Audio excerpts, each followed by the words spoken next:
Hi, everyone. I'm Mara Webster with In Creative Company, and thank you so much for tuning into one of our talks. We are a year-round digital talk series focusing on the amazing creative voices you love across film, television, and theater. And today is no exception, as we are joined by the wonderful Ravi Patel, who is the executive producer and host of the current series, Ravi Patel's Pursuit of Happiness, which is premiering on HBO Max, and I have to admit, I fell in love with it instantaneously. And obviously, we had the joy of your parents being in the first episode and having gotten to know them from Meet the Patels. I was really interested in that working relationship with them because at this point, you've gone through the process of making a documentary film for them. So did you feel like you needed to kind of tee anything up about what this was going to look like, what they were walking into? Or are they at this point just very comfortable to follow you and a camera crew to Mexico? Well, first of all, thank you so much for saying that. That made my day. It means a lot that you liked it, and God, I hope everyone else does too, because I really want this to work. No, mom and dad are at this point like Brangelina. Like they are pros. They get excited about going on camera. They're asking me to sell shows where they are the main characters. Meet the Patels made them these very special, adorable kind of celebrities. Because it's a film about our family, and mom and dad are really the stars of that thing. People will run up to them. This was back in the time when people could run up to each other and embrace them like their family. Like hug them, complete strangers, or just tell them how much they love them. And my parents could not be more fit for the job. They're so relentlessly loving and kind. Like mom is everyone's mom, and dad is just the happiest guy no matter where he is. So it's been really fun to go through this journey that started with Meet the Patels together. And Meet the Patels was actually a lesson to me in what doing this stuff in entertainment can really be, how it can like bring me, not just teach me more about myself and connect me to the community, but it can also be something that brings me closer to the people I love and want to love more. And so that was intentional in creating the show, that if I'm going to travel around the world and talk about, compare cultures and the ways that we answer universal life questions, I'd like to do it like each episode I travel with someone in my life. And that was intentional because that's something that I would want to do if the show went on forever. But also if it ended tomorrow, it will have still been already a life-changing journey, regardless of whether or not the show does well. Now, that said, I think because I work so hard to put real people in my life who I really care about, and we prioritize the questions that are most urgent in my actual life as the ones that we addressed in the show, I'm hopeful that comes across in earnest in the show. Just makes the show better. Yeah. And I love the way that you did take, these universal subjects and really put together an international lens on how you were approaching each of the stories, and each episode travels to a different space, like you were mentioning. Mm-hmm. And some of them are unexpected, like the immigration conversation being based in Denmark was not something that I anticipated in watching the show. So what was that process in terms of figuring out where was the place that was going to give you the best story for each of these topics that you wanted to broach? Well, it started with kind of me just sitting down and trying to figure out what are the questions that are most urgent to me right now. So, we do an episode in Mexico at one of the hottest retirement destinations, and I went there with my parents. And that stemmed out of a real conversation I had in therapy where I was talking to my therapist about a lot of my friends are starting to lose, you know, parents, uncles, and I've also noticed some people my age, starting to have things go wrong, and I was like, I know, making me the Patels made me really understand how lucky I am to have the fake parents I have, because I made the movie, I got to kind of see them as characters, when I'm editing them, and I think I just, what I told my therapist, I'm like, look, is there any way that I can figure out what are the questions that I wish I'd asked today that most people don't ask till the people they love are gone. I was like, I've never even been to a funeral, so I'm just worried that I'm super in the dark about what to think about ahead of time. And that was really what set me on that journey of like, I want to have this conversation with my parents. So that was so fun, a beautiful journey. Then, I went to Japan with my wife, and that episode's on parenting. And, again, I don't know that there is anything more urgent, at least or new in my life than the fact that I'm a husband and a father, and I really want to make this thing work, and it's really hard. Um, and she and I, we just have completely different ways of parenting. I'm 9 years older than her. I'm more of, I was raised more of that generation where you're a little more hands off and you get to roam free away from the house. She was raised with a lot more attention, and she also reads every single book, and I don't. And so we butt heads on how much attention to pay the kids and what's going to make them independent versus keeping them safe. So that's like a real thing we deal with. And that episode was like an amazing continuation of that conversation for us. The thing in Denmark was more an urgent American question. We went to Denmark. I've only heard of it in the context of being one of the happiest places in the world. And then to find out that it's not that for its immigrants and refugees, immediately I'm like, oh, this sounds a lot like an American problem that we have. And I thought it was just an interesting way into that. And South Korea, again, one of my biggest issues, this all kind of goes with the moment in time I'm in, and that I'm 41, I'm a new father, new husband.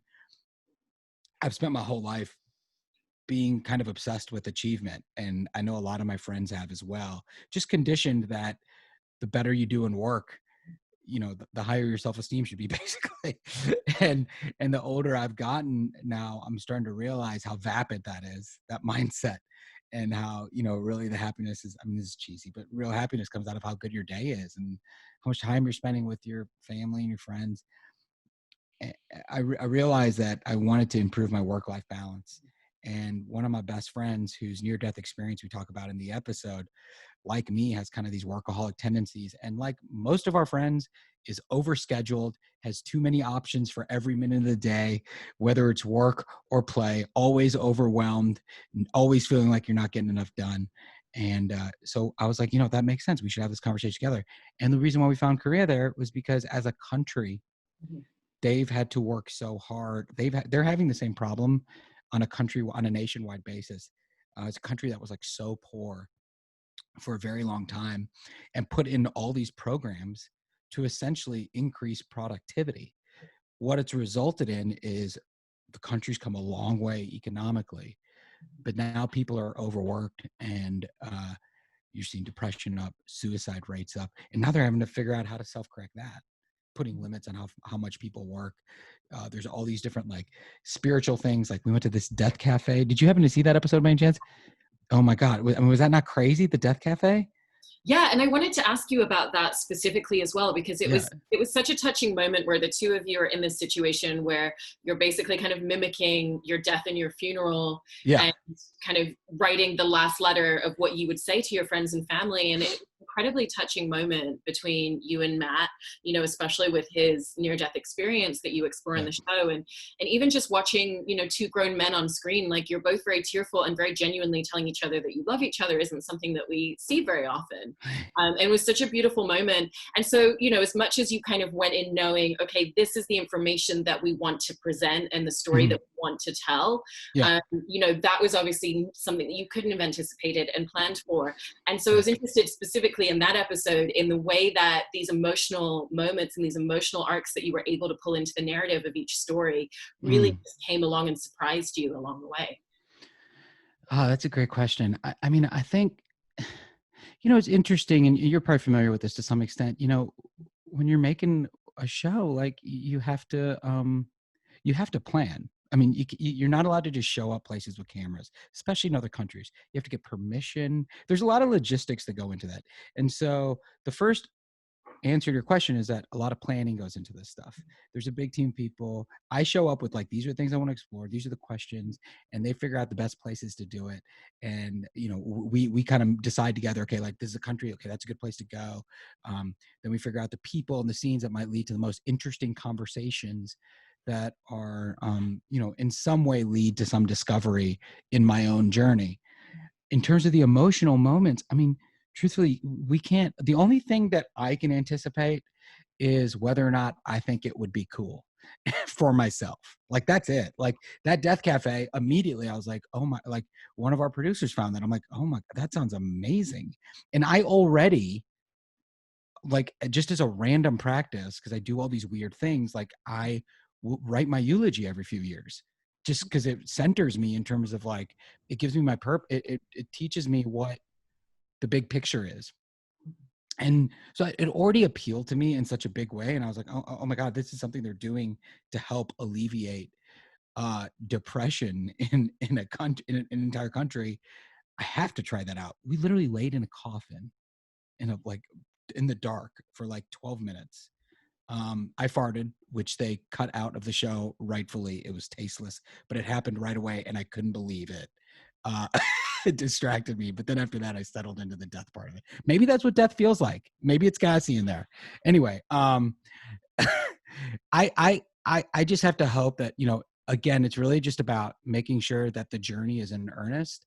And if it's truthful, if it's real, then I kind of feel like you don't have to worry about whether or not the emotions show up, because it's all actually happening. Like, I knew Matt and I are both,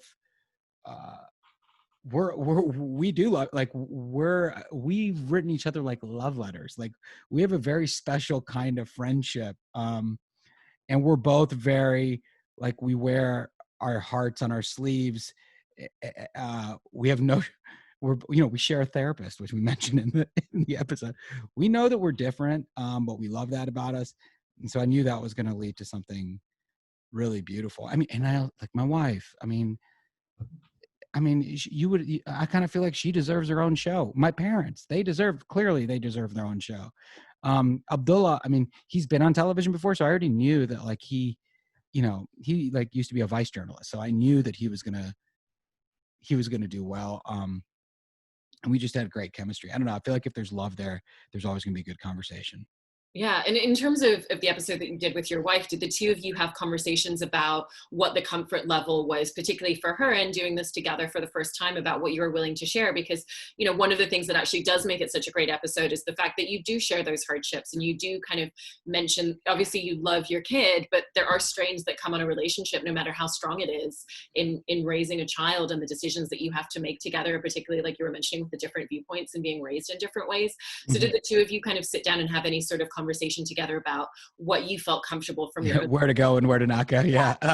There was the only thing that we really, like, first of all, anytime with every episode, and I did this with Meet the Patels too, was, I said, look, this only works if we're completely comfortable. I'm completely comfortable because I do this for a living. So, I'm used to it, but most people rightfully are not comfortable when a camera is with them. And I said, look, this really works the best when you're most comfortable, and you're only going to be really most comfortable if you're not worried about, what am I going to say? Do I look stupid? Do I sound stupid? Which is totally natural. And so one thing I do to hopefully ease that concern is I tell them, I go, look, we're tight. You can trust me. I was like, look, and I've now done it enough now where people do trust me, where I say, look, I'm going to make you look great. Like, I have no interest in making you look anything other than amazing. That said, I'm going to let you see the episode just between you and me, which is not something any network or producer says is even allowed, but I do it.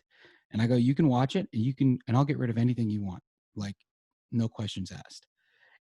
I did that with Meet the Patels. People were pissed off. I mean, but, like, I feel like that's the least that I can do for these people who are trusting me and giving me this journey. But I also think it results in a better show, because it makes them, it just creates trust. It makes everyone comfortable, makes them a part of the creative. So that was number one. And then with my wife specifically, I just asked her, I go, is there anything that's hands off? Specifically, I didn't know if she wanted to talk about kind of the postpartum period, which was really hard on both of us, but she went through actual postpartum difficulties.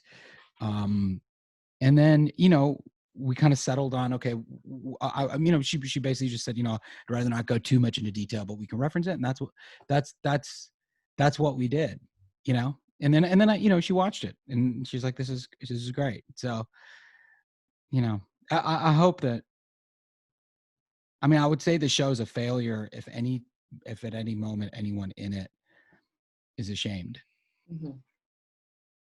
No, you've done such a great job in it. And even just the acknowledgement of that is such a powerful moment because it's not always talked about. And kind of on a different side of the spectrum, with a lot of the people, you know, whether it's the guy who's running the Death Cafe or it's the therapist that you talk to in Korea, what does that process look like in terms of how you're approaching them and the conversations that you're having before you start filming? Because there is ultimately an objective and information that you're looking to pull into the show. And, you know, Hmm.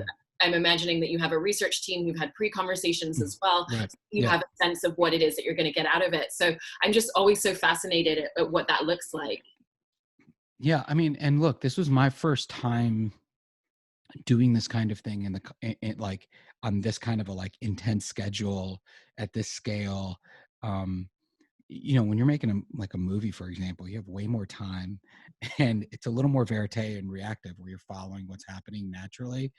Whereas in television, you know, each episode we shot like 5 or 6 days. That's not a lot of time at all. And so you have to pack a lot in there. And you're right, like some of this stuff you need to make sure that like you get some of the things that you were hoping to get. The way that I did it, and I don't, this thing is still evolving, okay? Because there's only 4 episodes, and there's honestly still a lot of things. If I'm able to do this more in the future, then I'm going to implement to improve the process. Um, but where we kind of got it to was my whole thing was I was like, I don't want anything to be. I want it to all be real. Mhm. So you know, you can tell them if you want to go over certain things, but in my opinion, this is going to work best if they just do the thing that they're already doing and I experience it naturally. Now, if we're at the end of a certain angle or something with the camera or a certain setup or towards the end of our time with these people, and there's a couple things that you saw on their website or that you learned in talking to them that you wanted to get, then you can jump in and be like, can you tell them about this? Can you tell them about that? Um, and at that point, you know, like it's cool, but it was super important to me. I mean, most of the best stuff, I mean, I don't, I'm saying this arbitrarily without being certain, but like I would argue 90% of the show was stuff that we didn't anticipate. Mhm. You know, now that said, we anticipated the idea, you know, the place. um but I'm a big fan of, even within constraints, finding spontaneity. I think that's where the magic is. And I think that's where the most human moments come, especially from people who aren't used to being on camera. The minute you start trying to get people to say stuff, or anytime you start directing and stuff to people who don't, like, it makes them self-aware. It makes them stiff. It makes them formal. It makes them, in my opinion, uninteresting. Mhm. But it's a tough battle. It's something that the producers and I fought about all the time because their job is like to get the thing. So I'm sure it was stressful. And you're just in the corner going, we'll find it. It'll Yeah, happen. we'll get it. Yeah, we got it. Yeah. And also, you know, in terms for your, It's hard as hell though. I got to tell you, it's so hard. yeah, and even in terms of your own work as the host of the show, there's such an interesting process there as well, because again, you know, you're wanting to be completely naturalistic, you're wanting to find that magic in the moment and to have those Hmm. spontaneous things happen. But I imagine at the same time, you're still having to really cognizantly be thinking, and there's a lot of motors turning in your mind, thinking, okay, well, Hmm. we spoke about this, I'm going to ask them about that, I need to get to this piece of information. So Yeah. do you go like do you have anything that you do before you start filming in terms of preparation that you want to do just to be ready, because you do have to be Yeah. on all of the time? Yeah. I mean, I would imagine it's not very different from what you are literally doing right now, right? Like you probably had some preparation for this thing. You have some sense of where you want to go, and you're trying to guide the conversation in some way while also being really open and present and being able to listen to me. It's a skill. I mean, it's you know, it's not something that I have perfected by any means.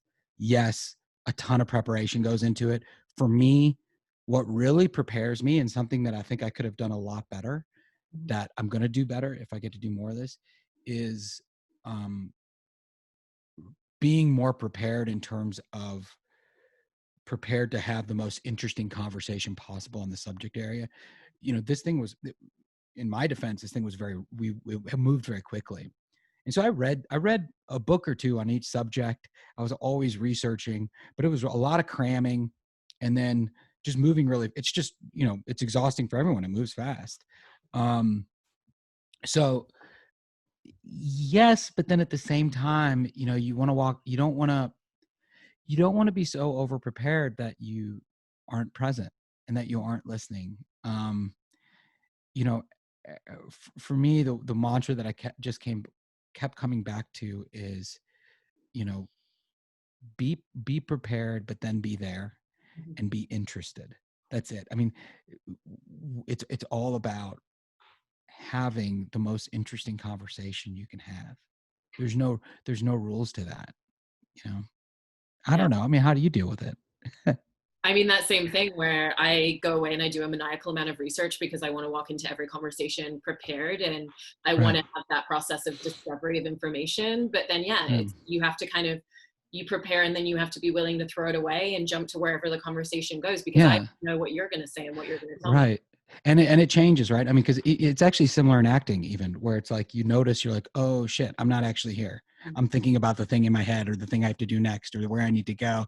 And similarly, yeah, I'm sure you struggle with it in this context. I struggled with it in that context. Like sometimes I I go into my head. I start thinking about like, the director in me pops up, and I try to tell that guy to shut the hell up, but sometimes he wins.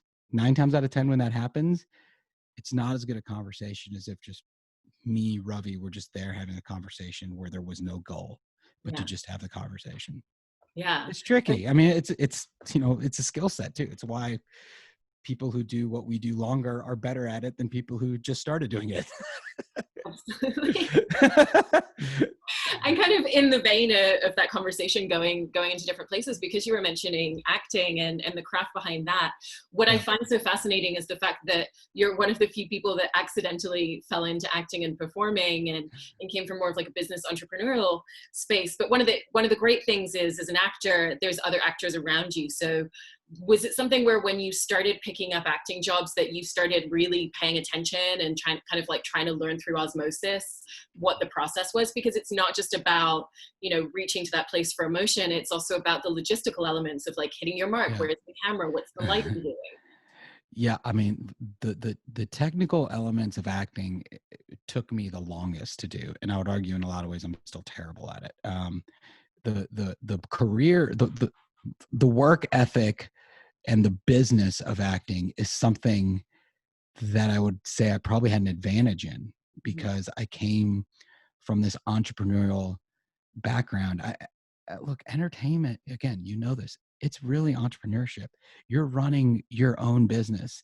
Anytime you look, agents, managers, all these people are great, but no one's going to ever do your job the way as well as you would or care as much as you would, and they shouldn't.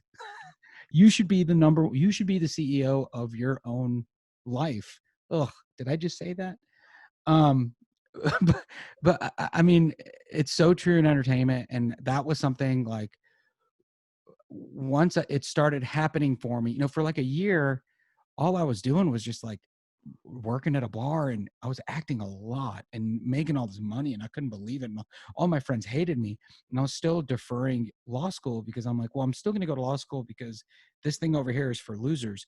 But then I honestly, and this is just being crass, I was just making so much money and everyone else wanted to do it. And so I stayed in it for kind of the wrong reasons. Like I was just like, oh, like this thing is so cool. Everyone else wants to do it. I'd be stupid to walk. It's actually really easy and fun. Um, that proved to not be the case down the road. Um, and then, once I decided, I'm like, oh, well, maybe I should like really give this a shot.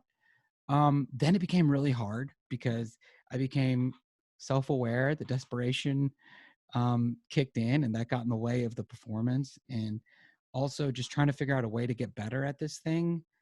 Um, and yeah, I think it was a lot about soaking in my surroundings, but I also just started like reading books and paying more attention, to TV and film. Working hard has never really been a problem for me. Like if, working hard is only a problem for me when I don't care about what I'm doing. And I think I was really excited to try to get good at this new thing. I love the process of mastery, and like, I don't want to say anything, but most things I get like really excited about the like just figuring out how to get good at something. And so I was pretty consumed, and I'm also very competitive. So with myself, so I wanted to I wanted to win.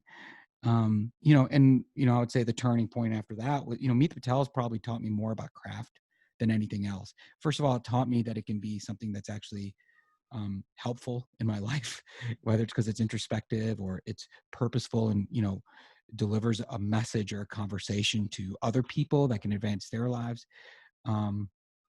But it also kind of taught me a lot. Like, that was film school for me. Like, I had to study how to make a movie, how to write, how to all the production stuff.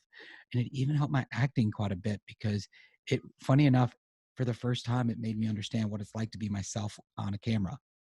Does that make sense? It Which does. is ultimately the goal, of really most good acting. Even when you're playing a character, you want you to be the one who's inhabiting that character. So that was actually a big move. And now I genuinely like, look, I quit acting like probably 2 times in the last 12 years because I found it so vapid, and I didn't understand what I wanted from it. And now I'm in a really good place where, I'm mostly doing stuff off camera, which I get more fulfillment and there's more control there. And that way it allows me to not be desperate about acting, not go through the ugly parts of it, which are so ugly, like the auditioning, the rejection. Some of the people aren't the best. There's a lot of weird hierarchies that I'm sure you're aware of in entertainment. And now I have a little more power in my career, and I get to be picky.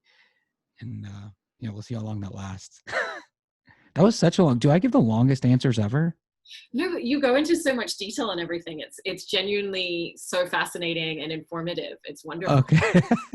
Right. Because word economy is just something that is not a strength genetically. My entire family lacks it. Same. I know. Okay.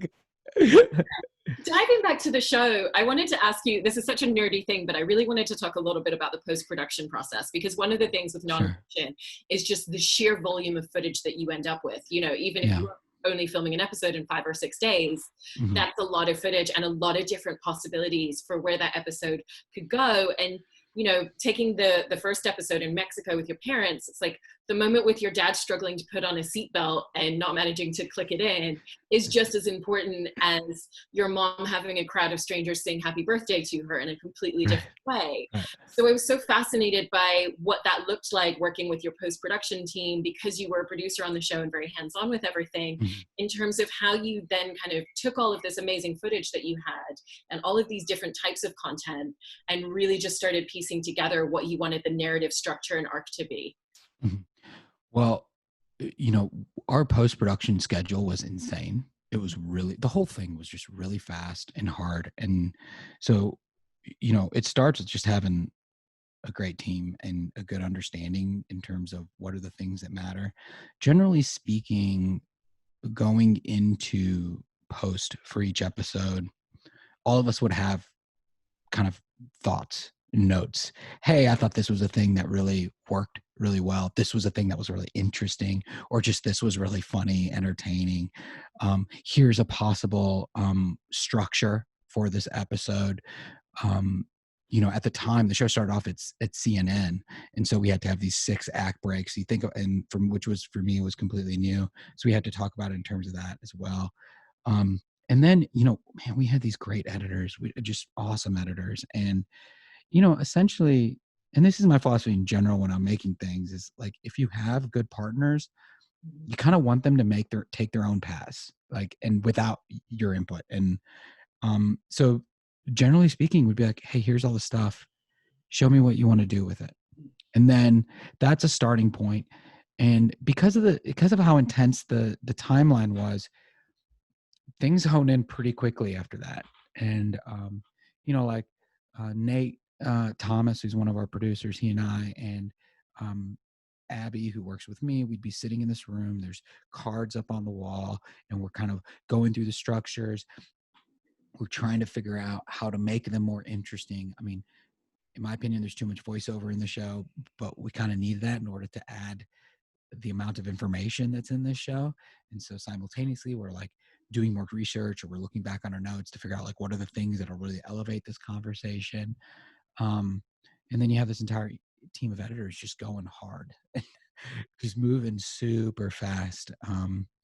And then in the final, like, you know, kind of in the last edit, I'm pretty much like I'm there, you know, and I'm doing just, you know, the whole process was insanely difficult, but yeah, it's you know, I really enjoy the craft, the editing side of it. I think I enjoy that maybe as much as anything that I do in my careers.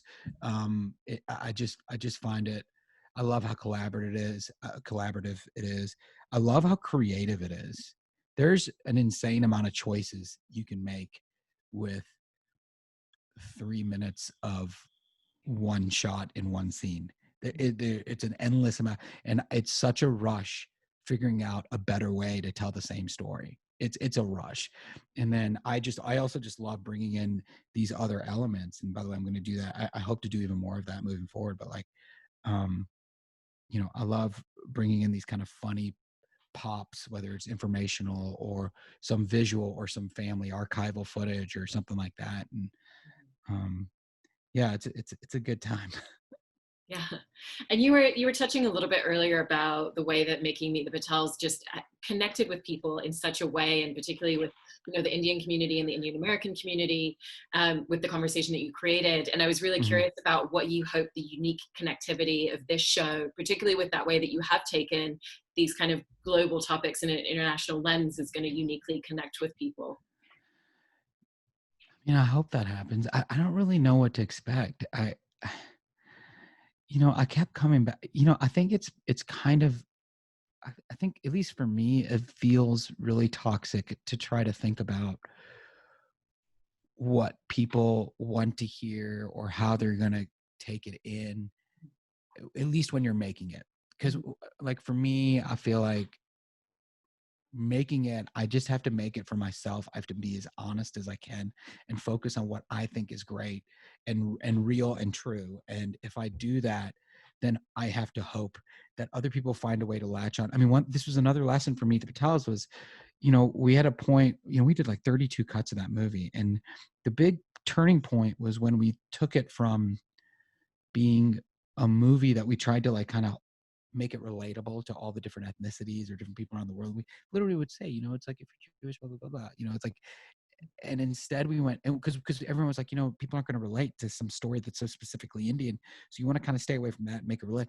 And instead we turned around and we made it more Indian, and we went into the, you know, whether it's because of the amount of foreign language in there or words that people don't, you know, we went into really specific things.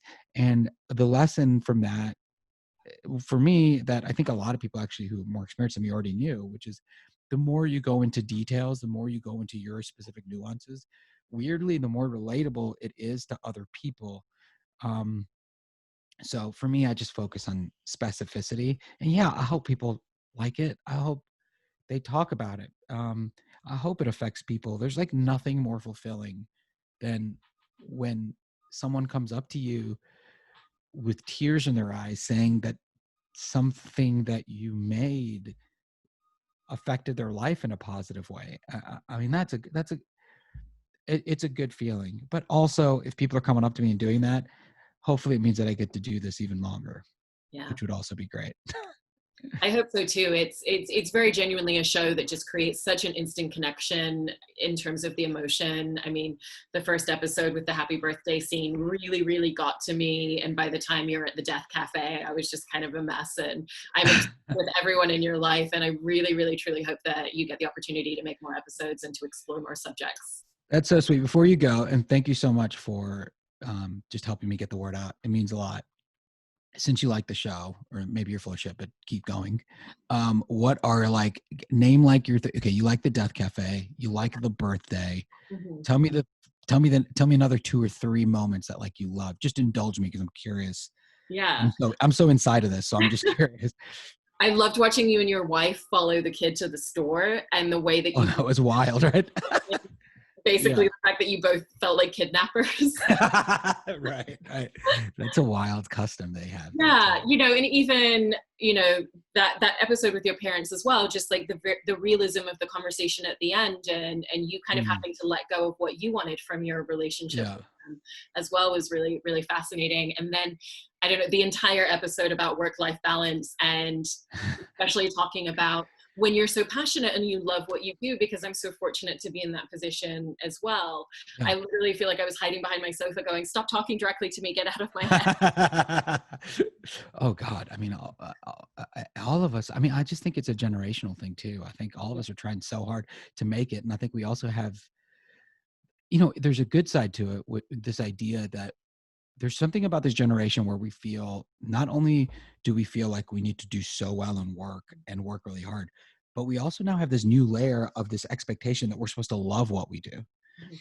which first of all is ridiculous. Like 99% of the world doesn't even get to feel that way. It's a privilege to even moderately like what you do sometimes. Uh, but it's not a sustainable thing to be obsessed with work, to work all the time, and to love what you do. I know that because I, by the way, am generally in that position, and all it ends up being is like a way to cheat in terms of you work more all the time.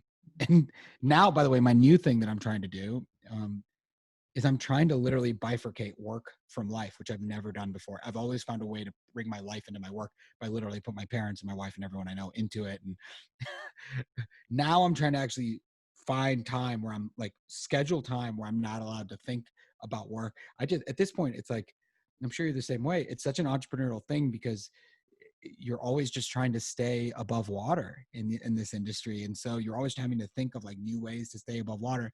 So I'm trying to train my mind to think about other stuff every now and then. And I'm getting better at it. The pandemic is really good for me in that sense. I am going to run out of money though. Yeah. Well, thank you so much again for talking to us about the show and everything that went into it. And it really genuinely is just a fantastic piece of No, work. I really appreciate all your thoughtful questions and your support. So it's my pleasure. Thanks.